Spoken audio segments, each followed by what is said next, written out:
2019 ఎన్నికల ముందు వైసీపీ ఉపయోగించిన ప్రధాన వ్యూహం అబద్ధపు కథనాలు, మీడియా, సోషల్ మీడియా ద్వారా విస్తరించడం. ఇప్పుడు 2024 ఎన్నికల్లో ఓడిపోయిన తర్వాత మళ్లీ అదే పద్ధతిని అవలంబిస్తూ ఎన్డీఏ ప్రభుత్వాన్ని భయపెట్టే ప్రయత్నం చేస్తున్నారు. అమరావతి వరదల కథ. వైసీపీ సోషల్ మీడియా పేజీలు అమరావతి వర్షాలతో మునిగిపోయిందని, ప్రపంచ స్థాయి రాజధాని కాదని ఫేక్ వీడియోలు పంచాయి. తర్వాత ప్రభుత్వం అసలు వీడియోలు విడుదల చేసి ఇది అబద్ధమని నిరూపించింది. పులివెందుల జడ్పీటీసీ ఎన్నికలు. బెంగాల్ ఎన్నికల వీడియోలను ఏపీలో రిగ్గింగ్ జరిగిందని చూపిస్తూ షేర్ చేశారు. తర్వాత నిజం బయటకు రావడంతో అది కూడా అబద్ధమని తేలింది. ప్రకాశం బ్యారేజ్ సమస్య. వైసీపీ పేజీలు 70 గేట్లలో 69 సక్రమంగా పనిచేస్తున్న వైసీపీ పేజీలు బ్యారేజ్ పనికిరాదని, విజయవాడ మునిగిపోతుందని వదంతులు రేపాయి. ఈ ఉదాహరణలన్నీ ఒక స్పష్టమైన ప్యాటర్న్ చూపిస్తాయి. YCP social media fabricated stories పంచి ప్రజలను తప్పుదారి పట్టించడం, ప్రభుత్వ విశ్వసనీయత దెబ్బతీయడం. ఇక ఎన్డీఏ అనుకూలులు ఇలాంటి ఫేక్ ప్రచారాలు కఠిన చట్టపరమైన చర్యలు తీసుకోవాలని డిమాండ్ చేస్తున్నారు. వెంటనే చర్యలు తీసుకోకపోతే 2019లో లాగే అదే అబద్ధపు వ్యూహాలు మళ్లీ పునరావృతమయ్యే ప్రమాదం ఉంది. ఇప్పుడంతా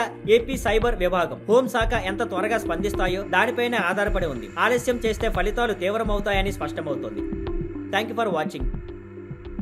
please like, share and subscribe.